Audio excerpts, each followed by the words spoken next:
Olá, pessoas. Vamos continuar então falando um pouquinho sobre então as populações indígenas que viviam no Brasil antes então da chegada dos portugueses, certo? Bom, como era a vida basicamente, certo? Numa tribo tupi, por exemplo. Nós tínhamos então um aldeamento, a ideia realmente grande parte dos tupis já viviam em aldeias maiores, digamos assim. Tu tinha uma praça central, tu tinhas várias casas, cabanas, enfim, né, as ocas, né, que eram basicamente feitas, né, de sapê, né, feitas de materiais, digamos que esses indígenas tinham acesso, certo? Então, basicamente, havia muitas vezes uma paliçada no entorno, protegendo aquela aldeia, certo? As decisões, apesar de ter um chefe, ter um cacique, enfim, né, ter uma representação, que geralmente era uma liderança vinculada ao seu poder guerreiro, enfim, tá?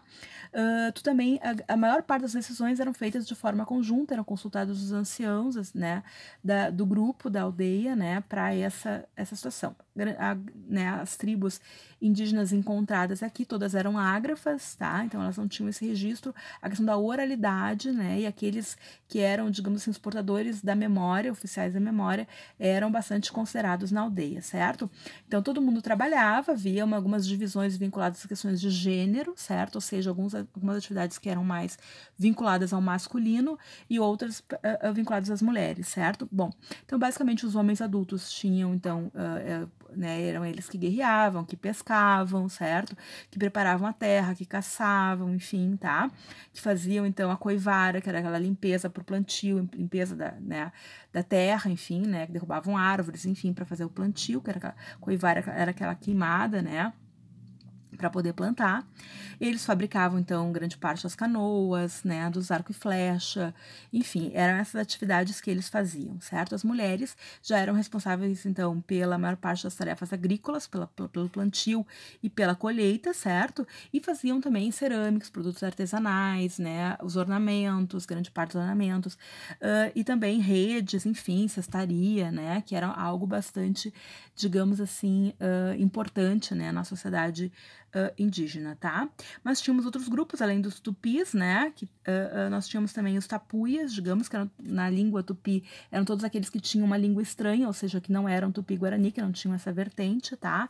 Entre eles estavam os G, que dominavam a região do Planalto Central, então, basicamente, região sudeste, certo?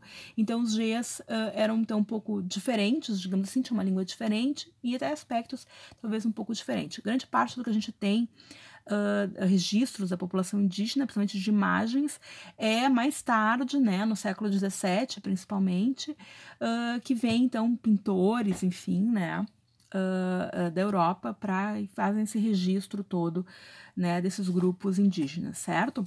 Bom, além desses grupos G, a gente tem também os Aruac, né, que ficavam mais ou menos na região da Amazônia, então ali na região do Rio Negro, Orinoco, né, e temos também, né, os Caribes que se concentravam na região mais ao norte da América do Sul, né, no norte da região da Amazônia e perto das Guianas também, tá? Então nós temos grupos bastante diferenciados, apesar de, como eu disse para vocês, o nosso conhecimento praticamente todo é sobre os tupis, porque foram os grupos com um contato maior com os portugueses, certo? Então, basicamente, a cultura indígena era bastante complexa, eles tinham toda uma questão de religiosidade, falamos do ritual da antropofagia, mas também temos outras situações em relação ao mundo espiritual, o contato, a relação com a natureza, que era uma relação completamente diferente, há uma ideia da ancestralidade, um respeito aos animais, principalmente, né, tem uma ideia, né, de toda a ideia do totem, enfim, né, de um animal ancestral, enfim, né, de outras vidas, enfim, né, e também de pessoas específicas que eram intermediários entre o mundo humano e o mundo espiritual, certo? Então tu tinha vários deuses, como por exemplo a Baçaí, que é um espírito maléfico, enfim, né? E espíritos protetores da floresta, que também eram mobilizados no momento de caça, como o Engá. A principal divindade era Tupã, que era o deus dos raios, enfim, que tinha um caráter mais, digamos assim, às vezes mais negativo, mais, né, enfim, violento, digamos assim, mas o Tupã vai ser utilizado de uma forma sincrética depois pela religiosidade católica, né, pelos jesuítas principalmente, que vão promover essa catequização dos indígenas e que vão tentar associar a figura do Tupã com a figura de Deus, né, do catolicismo, certo? Bom, outra figura importante que vai ser bastante perseguida, né, pelos portugueses, pelos religiosos, né, que vão vir junto no processo colonizador, será os pajés, né, que eram também homens e mulheres, que eram esses humanos, digamos, que tinham acesso a esse mundo espiritual, que faziam curas, que eram curandeiros também, né, e que conheciam muito sobre a questão das ervas, enfim, tá? Eles vão ser muito perseguidos exatamente por serem vistos, né, pelos católicos como seres demoníacos, enfim, certo? Então a ideia dos sonhos, né, a ideia de rituais, no qual havia o compartilhamento de uma determinada bebida ou, né, de uma determinada, digamos assim, ato, né, de utilizar algum tipo de chá, enfim, que promovia sonhos, né, que entravam em contato com esse mundo espiritual, era bastante comum a esses grupos, certo? E nós tínhamos então, várias mitologias, né, para contar, por exemplo, o início, como a mandioca surgiu, já que era o principal produto, né, principal alimento deles. Também tinha essa questão de nomear, né, por exemplo, o sol, a lua, né, Guaraci, que era sol, Jaci, que era a lua. Então, tu tem toda uma mitologia para explicar a existência, então, né, desses astros, enfim, nessas que eram então divindades celestes, a ideia da terra sem mal, ou seja, né, entre os Tupi-Guarani tinha uma ideia de que haveria então um espaço, que seria uma terra onde não haveria maldade, onde não haveria, era um lugar de abundância, um lugar de imortalidade, um lugar que não houvesse sofrimento, era chamada terra sem mal.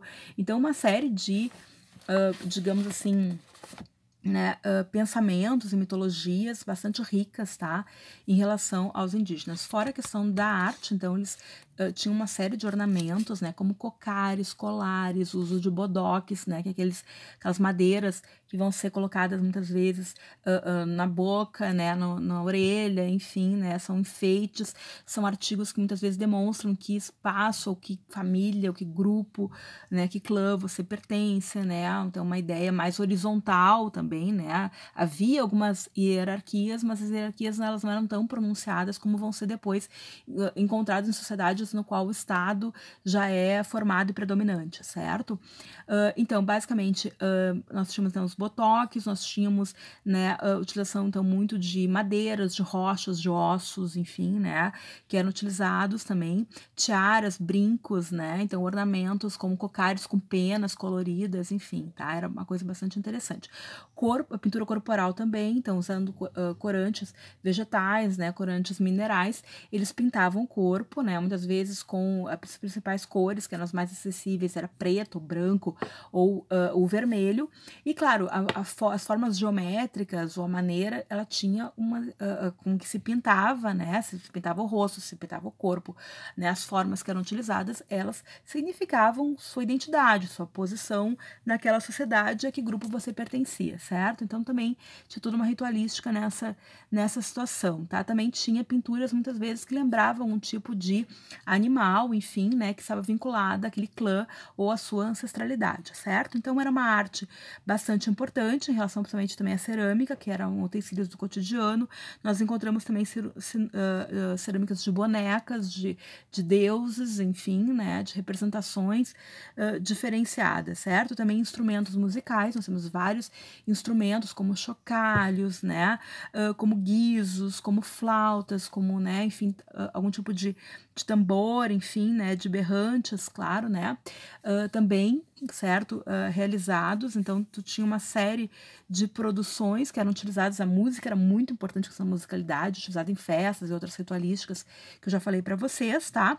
Então basicamente os tupis, eles eram como eram sociedades guerreiras, eles também tinham arco e flecha, também era uma produção bastante importante, também bastante ornamentada, certo? Então, de um modo geral, a cestaria é bem importante, tá? Então, a utilização também de imagens de animais também, né?